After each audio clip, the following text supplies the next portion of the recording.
When I stepped back and started asking the question fundamentally, what do I do that will transform communities?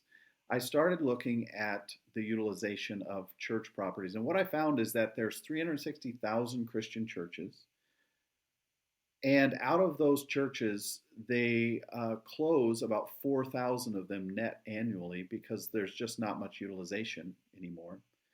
And I thought, what if we were to take these underutilized commercial properties and utilize them to full capacity?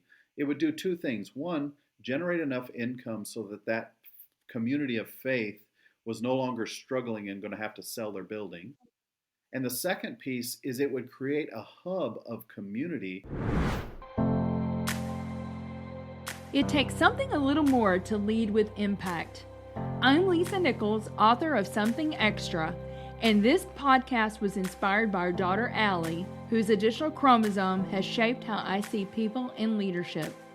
Each episode features conversations with inspiring leaders from around the world about what truly defines how they lead and serve others. If you enjoyed today's conversation, please consider leaving a 5-star review. It helps more people discover the show. And if you'd like to go deeper, my book, Something Extra, is available on Amazon and through other major book retailers. I'm excited to have Aaron Sanders on the show today. Aaron is the president of TN Yield Company. Well, Aaron Sanders, welcome to the Something Extra podcast. I'm so excited. Yeah, I'm so excited. I've been listening to other episodes, and I just love the creative community that you've surrounded yourself with. So honored to be here. You're going to be a part of it now. And I know that you're going to really inspire our listeners. So I always love to tell our listeners how I get connected to my guest. And, it really kind of started with Jim Bechtold, who I don't know that you have met yet, but Jim connected me to Lance Welch. And then I talked to Lance Welch, and he said, you need to meet my friend Aaron. And that's the way that it all started. And you live in an amazing, amazing little community, not little, but community in Tennessee that I told you that I love, outside of Nashville in Franklin. Yep. Right? Such a cool community. I love that place. I've done one women's retreat there at South Hall. Oh. And I told you, it was just the quaintest little town. I just loved it. I love it. So I've been here for about 13 years, and South Hall is a really good example. So when I first moved here, there was one lone skinny donkey on a hillside, and he was right where South Hall is. And now South Hall, for those that don't know, it's a beautiful retreat place. But this area has grown really fast in a short period of time. But what's fun about that is there are a lot of people of like mind getting together, and they're thinking about expansion, not just businesses, but good families and structure around that. So it's an exciting time to be in Middle Tennessee. I agree. I just love it. I just love it.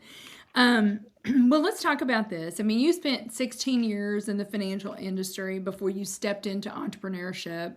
And I read something that you said you were highly successful, but unfulfilled. Right. Yeah, and it really starts, just give your listeners who is this guy? When I was 12 years old, I was probably the most boring kid there is. I don't know if you remember, this will date me a little bit. There was an AM radio station. It was called Money Matters.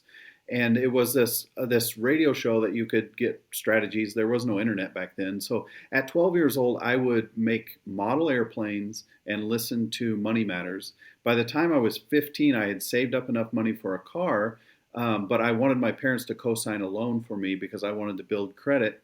At 19, my wife and I were married, and we built our first house because I had been strategizing since I was 12, which naturally that kind of nerdiness leads you into a successful career in finance, or if you're doing anything on that level.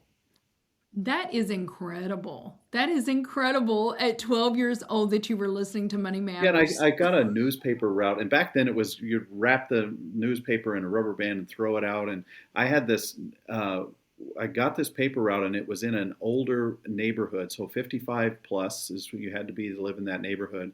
And I invented a process for leaving the paper intact and putting it between the screen door and the main door so that when they open their door, it just falls onto the mat in their house.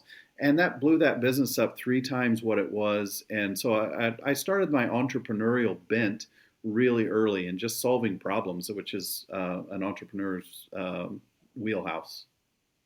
Oh, that is so cool. Well, I'll just tell you real quick. I'll tell you the whole story sometime, but I started a flower business when I was 7. Oh, great. The only problem is I took all the flowers from our neighbor's Ooh, garden. your supply chain was faulty. Yes, my supply chain was faulty, but my cost of goods sold were Yes, 0. I love everything. Yeah, it was going really well until my dad found out what I had done, but that's for another That's day. wonderful. But yeah, those seeds were planted, I believe, at an early Right. age, obviously for both of us. Yeah. But I love what you said about your newspaper route. Even at that age, though, Aaron, you knew that you needed to differentiate yourself. Yes. So that was your differentiator. That was your little something extra that you were doing on your little paper route Right. there. I love So that. much of it was intuitive. Now I look back and there's leadership books about all this stuff. But as a kid, I just was solving problems and I wanted to sell more papers because that gave me more candy money on a Saturday morning. So, like, that was the motive. But That was your why. yes. More candy. And a skateboard. I wanted a skateboard, and that was big at that time in life. Yeah, that's awesome. Well, I mean, you clearly felt something missing though, because then you did jump in you to entrepreneurship. Many people feel that innately in their gut, Aaron, in their soul, they feel that, but they don't have the courage to act on Yeah, it. and that's where that theme of little something extra comes in. I because I was driven, and at 12 years old I was doing strategies, and at 16 executing things that caused me to be successful at 19 and 20. I By the time I'm 27, 28, I have stepped up the corporate ladder and I'm doing really well. I've got the 5 bedroom house, the 3 car garage. My kids go to private school. My wife stays at home. All of the things.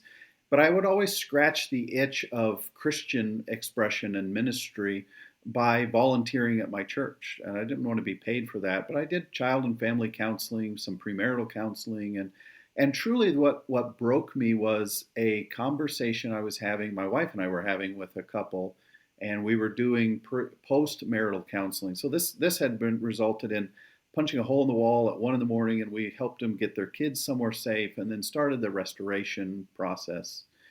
And this lady said to me, "It's just so amazing meeting with you and your wife. It's like we've went through a dark forest all week, and we come out into this bright light on Saturday when we meet with you, but we go back into a dark forest on Monday."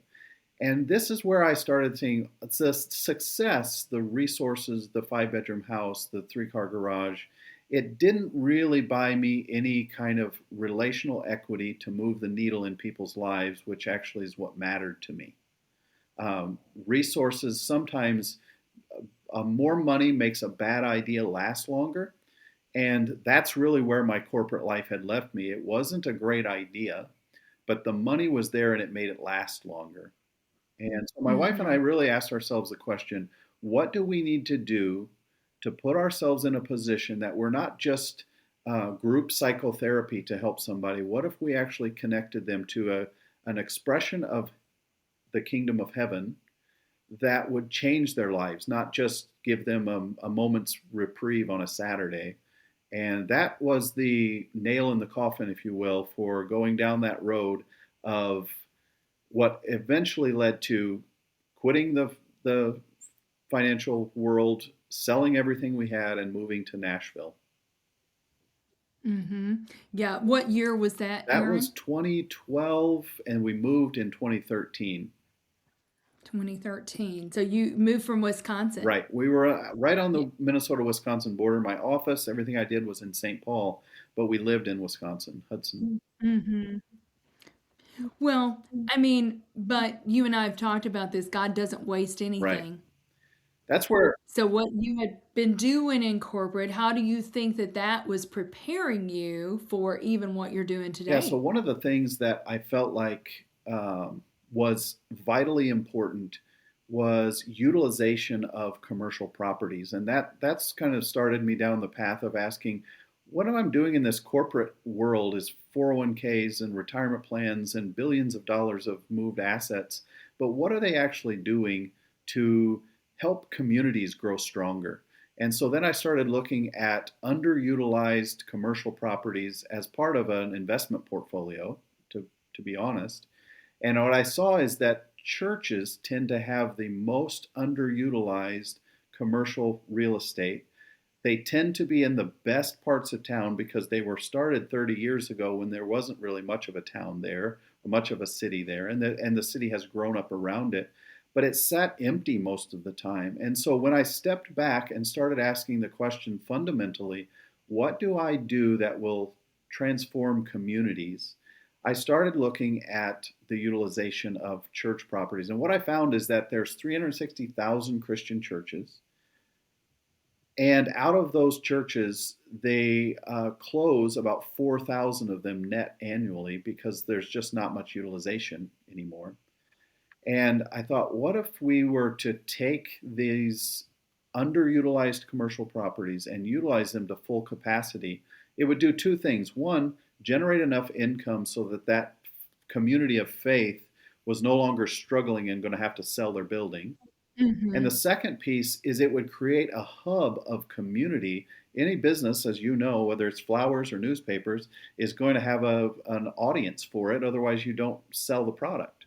And so, what if we started using those underutilized commercial properties in a way that facilitated community and connection outside of what a traditional church does Sunday mornings or Wednesday nights? What if we use those properties to highest best use? And that idea is what birthed where I'm at today and what I'm doing today. So tell us that story. The company name comes from the Hebrew word avoda, Yes.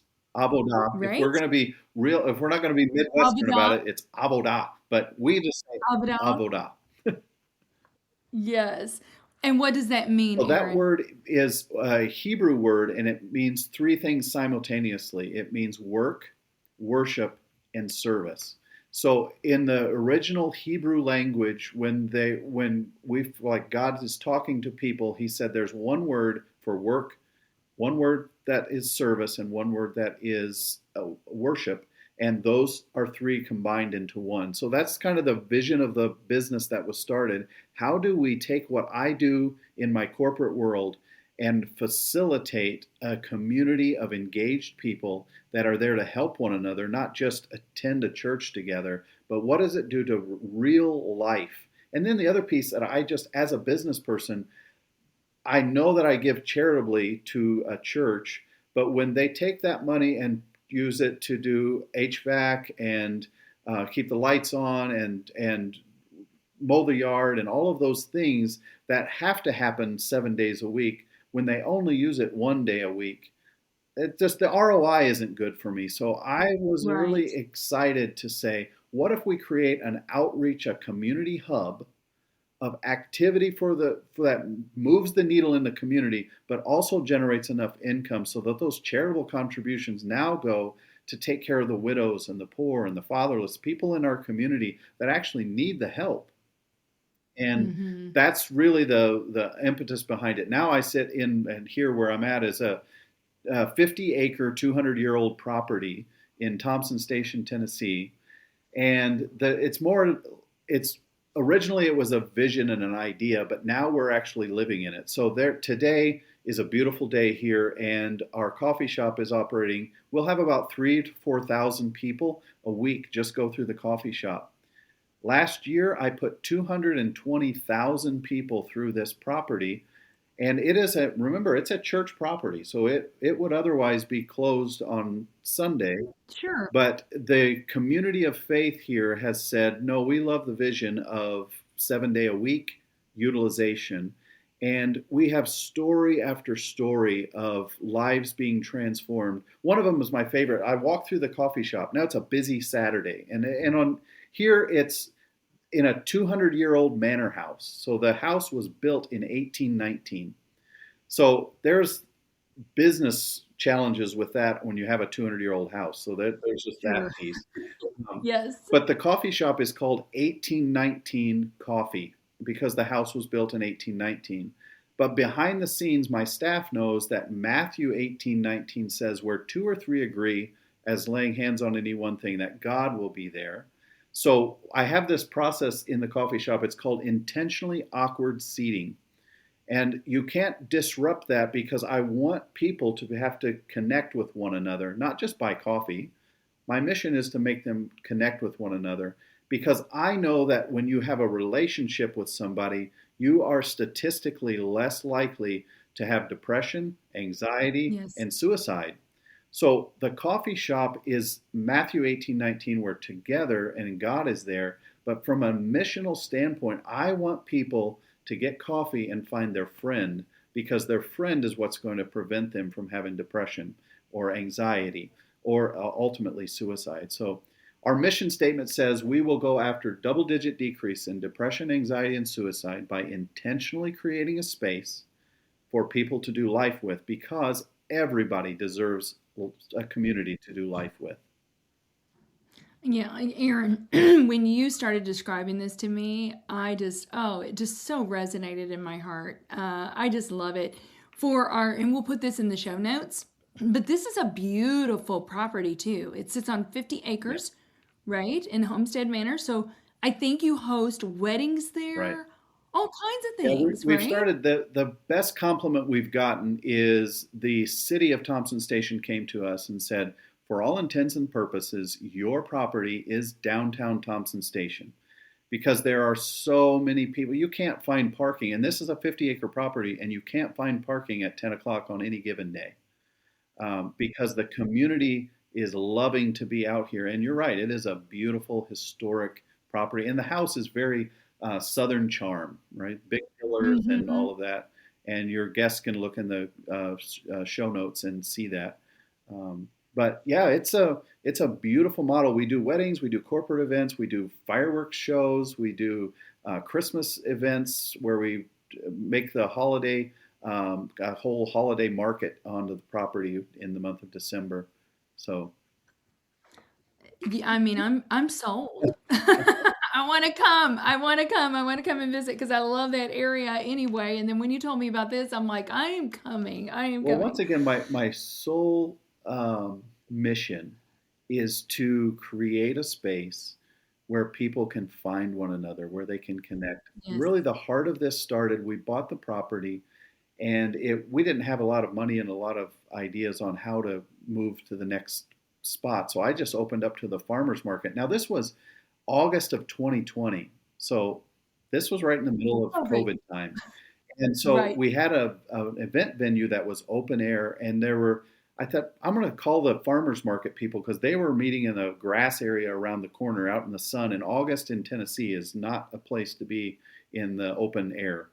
And so I called them and said, hey, would you guys want to come into our beautiful event barn and have your farmers market? And they said, we would love to, but we don't have any money. And I said, well, we've got that in common, that we don't have money. So we're just trying to figure out what to do with this property. Would you come and just bring some life to it? And that first day, there were 7 straggling vendors that came in and set up shop. I'll never forget, I set tables up outside, and a little lady was sitting at the table, and she had gotten some food from a food truck. And another lady came and timidly said, there's no more seating. Can I sit with you? And when they sat down, an hour later, I saw them still talking with each other. And so I went over and said, I just want to say that you blessed me that during COVID that you were two talking with each other. And I'll never forget this. The lady looked at me and she started crying. And she said, I moved here from New Jersey and then COVID hit and I have no friends. I have no connections. And today I just met a friend and I find that we knit. We both knit.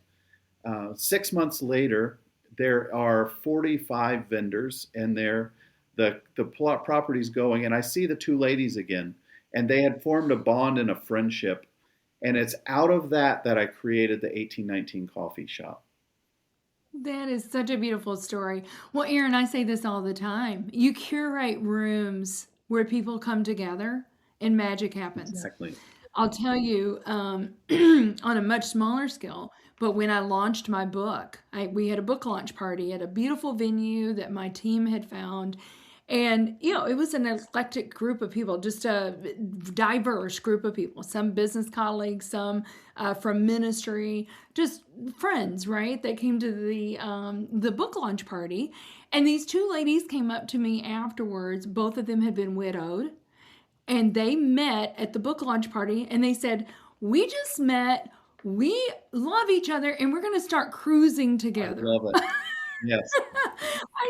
It was like one of the highlights of my night, Yeah. just saying, "Oh my goodness, bringing these people together, bring people together, curate those rooms, and magic Yeah, happens." people are just innately amazing if you give them the chance to have a safe place to be. How often have you had the conversation with that friend who is just a safe place for you and you leave feeling so refreshed even though they didn't solve any problems? And that if we can create a scale for that, to me that's what the believer, a Christian expression should be. Like we should be able Mm-hmm. to find those relationships. And I don't want a barrier of a church service at 10 a.m. on a Sunday morning to prevent somebody from having that friendship. So I built a business around it, and it seems to be I love working. it. I love it. Well, I have lots more questions for you, but we do need to take a quick break, and we'll be right back with Aaron Sanders on the Something Extra podcast. Hey there. In a challenging business climate like this, savvy leaders look to technology to find an edge. This can mean the difference between staying ahead of the curve or playing catch up. It's time to collaborate with the highly skilled experts at Technology Partners. Our team of technologists draws upon decades of experience for your project, with each bringing a passion for solving problems and a track record of success. How can we help you overcome your biggest technology challenges? Visit technologypartners.net to book a free consultation with one of our leaders. So, welcome back to the Something Extra podcast, everyone, with Aaron Sanders. So, Aaron, you started Avoda Holdings in 2020. Mhm. What were the biggest unknowns at the time that you were facing? So I think the biggest challenge we had is getting people to buy into a vision that a church property would be a 7 day a week thing. People have this sacred and secular concept. Yes. That's why I chose that word avodah. It's because it's work, worship, and service. It's only one word, but it's the same thing that happens on Sunday and Monday. So the real challenge was, one, getting the community to understand that this is a church property, but it's not going to behave like a church property. So we have something locally here called the Spring Hill I Heart It. And I don't know why it's called Spring Hill I Heart It, but it's a Facebook group. And as you know, with any kind of social media group, they have opinions about almost everything. And this church group had bought a jewel of Williamson County, 50-acre historic property that everybody felt like they owned anyway, because it's just a beautiful part of history. And we got blasted on social media because a church bought it. And you know what they would say? A church bought it. That means we're all going to lose access to this beautiful place that we never get to go, because churches typically shut their properties down. And so the biggest challenge we had is to grin and bear it and prove a model that is different. And after about a Mhm. year, all of those messages on Facebook and the naysayers were fans, because Became yeah, it positive. became That's very good. positive. That's Yeah. awesome. Yeah. Well, talk to me about this. You talk about creating friendship bench spaces, and we've already talked about this a little bit, but that term, I guess, comes from Zimbabwe. Yeah, this was 15 years ago, and I had finished my workday and was on the drive home, and I heard NPR had a special where they were talking about Zimbabwe and the challenges they had with depression, anxiety, and suicide. Initially, they said, we're going to hire psychologists to go and counsel people in the nation of Zimbabwe, but they didn't have enough money to do that. So they got one psychologist who went village to village, and he would train the elders to sit and listen, not solve problems, just to sit in the middle of the village and listen to people. And they would leave a bench in the village after they trained the elders, and the elders would sit on that bench. Now, after a year, they had double digit decreases in depression, anxiety, and suicide nationwide in Zimbabwe. And you can Google this. There's a paper, or you can chat GPT. That's the AI thing that we're moving to. Um, it's called Zimbabwe Friendship Bench Project, and it's out there. So white paper on it and explaining why it works. But that's the model that we decided to choose. When you have 50 acres of a beautiful green space and a mile-long trail throughout, we put friendship benches out, and we staff up extra on our business model, and we staff up on our church model to just walk around and visit with people. If you're sitting on a bench, you're going to find a friend. That's so beautiful. I love that. Now I want to put friendship benches everywhere. What's beautiful about Oh, that is we've just had a tragedy in our community. So, two business leaders in our community were flying into Steamboat Springs, Colorado, and they ended up they're following their GPS right into a mountain, and it killed the business leaders, two of them, and his son and his nephew were in the plane as well. And they were an integral part of this community. I mean, they're part of the vision, and so we just had to close the door on their life yesterday at a ceremony. But the young adults were 21 years old, and their community of young adults that had been doing Bible study and life together actually got together. One of them has started a business that does metalwork, and they're all chipping their money in together to put friendship benches in honor of their friends that are fallen. And they're going to have a whole process where the young adults watch on those friendship benches to make sure that the legacy of their friends continues to go, that they have friends and connection. So it's not only just a business model to have that, it's a community piece where everybody gets to pull together. yeah, it's so beautiful. And I think, I mean, kind of to your point, I mean, Aaron, I've read all about that and have a slight connection with Taylor Husky Oh, through CEO Forum. But yeah, I think modern society, though, I think is starving really for real connection yes. and real friends. I mean, things have become so digital, and I'm grateful for technology because you can keep up with people across the miles. But I worry, Yeah. especially about this generation and And really understanding. that's really what I saw happening. So I'm old enough now that I've got three grandchildren. I had my granddaughter born 2 days ago, so that was my youngest. And yeah, it's so Congratulations. fun.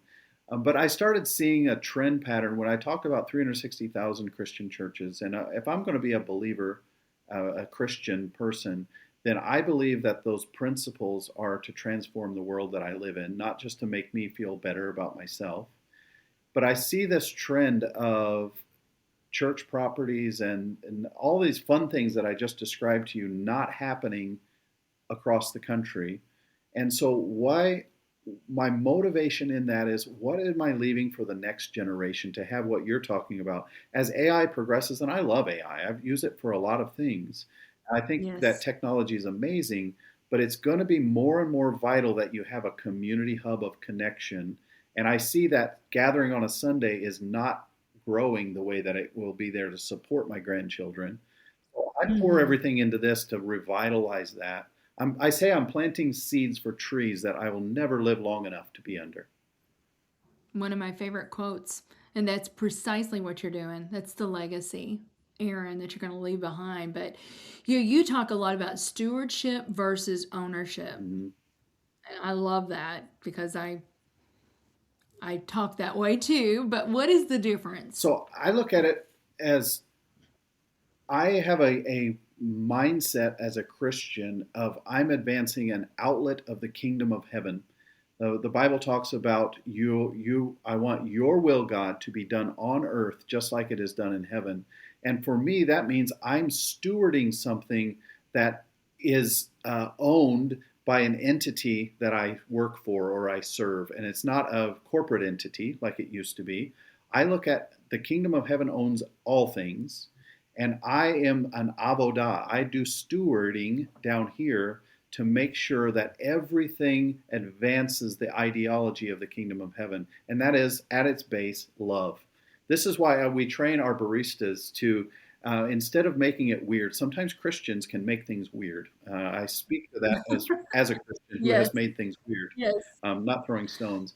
But one of the things I tell our baristas is I want you to tell that person, write something on the cup that's just one word, two words, something like that. And just tell them, when I ask what the purest love says about you, I just wrote that word on the cup and hand that to them. Make their day, right? Blow gold on them from that standpoint. But you don't have to make it weird because God is the purest of love. The kingdom of Yes. heaven is an outlet of a franchise of love on the earth. So why can't we just not make it weird and just say, this is what, if I think of love and you, this is what I think of. And it'll change people's lives. Mhm. Yeah, that's so beautiful. Well, I was going to ask you because I subscribe to what you just said. Sometimes it can be Mhm. weird, but how can you live out your faith without being performative or Right. preachy to people? And that is one way to do it, right? Just those subtle little Yeah, things. this I started telling this story earlier, but I'll swing back to it. It was a busy Saturday, and there's people all over the place. And I was walking through, and somebody said, "Hey, do you work here?" And I said, "Absolutely. What can I do for you?" And she said, "Can you explain the magic of this place to me?" And I said, "Well, you have to help me understand what you mean by the term magic. What are we talking about?" And she said, "Well, the magic is 2 days ago, I came to this property for the first time. And when I pulled off the road and my tires hit the rocks, I just started sobbing and I couldn't stop." She said, "My makeup was destroyed and I just wanted coffee. But I felt just this overwhelming uh, tears. I couldn't stop it." And she said, turned to the table and she said, "Today I brought my family here and I want them to experience the magic because we have a really challenging subject to discuss as a family. But I wanted to discuss it in the magic that made me cry." And I said to her, "Are you a believer?" And she said, "No, I'm not." I said, "Well, I can bring you to 5 employees right now, and I wouldn't tell them what, uh, prep them. I would just say, what do you pray will happen when wheels hit the rocks? Because it's a prayer we pray every day when we open our property. And Yes. the answer to that would be, we pray that you would encounter the purest love, that you would encounter God when you drive onto this property. And so what you experience, the magic that you experience, is the purest love." And he just wrapped his arms around you. And I turned back to her and she's crying and she says, "Well, maybe I'm a believer and I just didn't know it."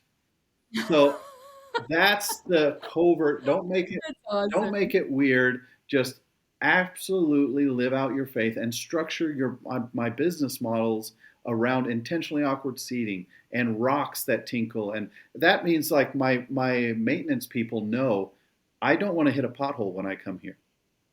Well, why? Because that person's being transported. I anticipate every person having that kind of an encounter. And have you ever hit a pothole and it snaps you out of everything? I don't need that. So my Right. maintenance people know their avoda is to make sure there is never a pothole, that there is No no potholes. pothole. The grass, Not no potholes allowed. yes, and the grass is mowed nicely, and the garbage is picked up, and it looks pristine Yes. because God is going to do His part to encounter them. We're going to do our co-laboring part to make sure that nothing interrupts it. Yeah. Aaron, I could not love what you're doing more. I truly couldn't. But I've got a little lightning round here Yeah. for you of questions. We could go on and on and on, but maybe we'll have to do a part two. Are you reading any kind of leadership? Are you a reader or a listener? I am an audiobook listener, so I have Okay. found that I need to do 2 to 3x speed, and I can listen to a lot of stuff. Right, right. Is there one in particular that you've listened to recently that you would recommend to our Yeah, listeners? I think that this is an annual read for me, and I'm in the process of going through it right now. And it is "You Are the Placebo," and it's trying to think of the author. Uh, You are the "You Are placebo? the Placebo," and it's Okay. really, And you read this yes, I annually. read it annually, and it is an amazing book that helps you to understand your thoughts actually create your environment, and it's a very uh, psychological way of saying, just take your thoughts captive and make sure that they are not driving Amen. you and you are driving your thoughts. So Yeah. it's so much creativity and these expressions, even like the double digit decrease in depression, anxiety, and suicide. That came from a meditation time in the manor house, asking, what can I do that will bring people into a place to get connection? And so slowing down and realizing a lot of the answers are in the 6 inches between your ears, but it's so loud that you don't slow down long enough to. Joe Mm-hmm. Dispenza is the author of that book. Joe Yeah. Dispenza. Okay. That's awesome. Thank you for sharing that. Hopefully, next time I ask you, you're going to say something extra. Ah, there you go. I do have the book. It's ordered. I don't have it in hand, but I've loved hearing the concepts through all of your podcasts. So I'm so excited to read the book. Yeah, thank you, Aaron.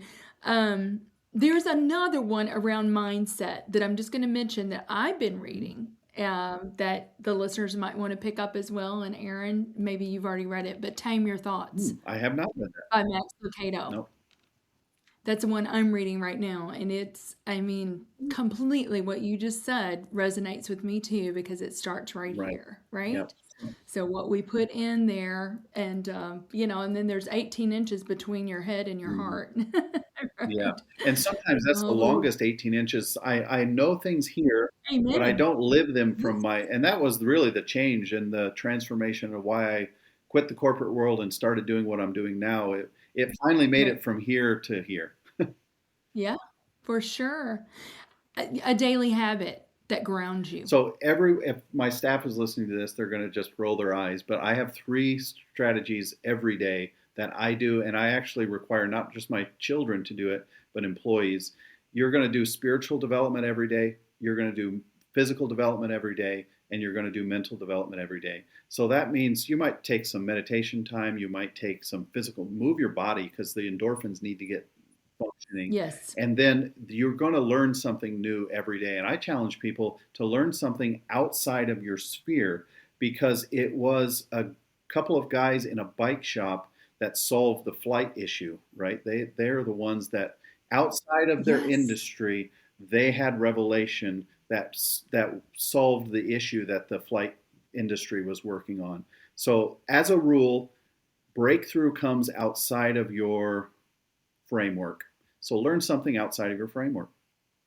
That's so good. I love that. Well, I could keep going on and on. I've got lots more lightning questions, but we're running up against the clock here. I have to ask you, this is called something extra. Mhm.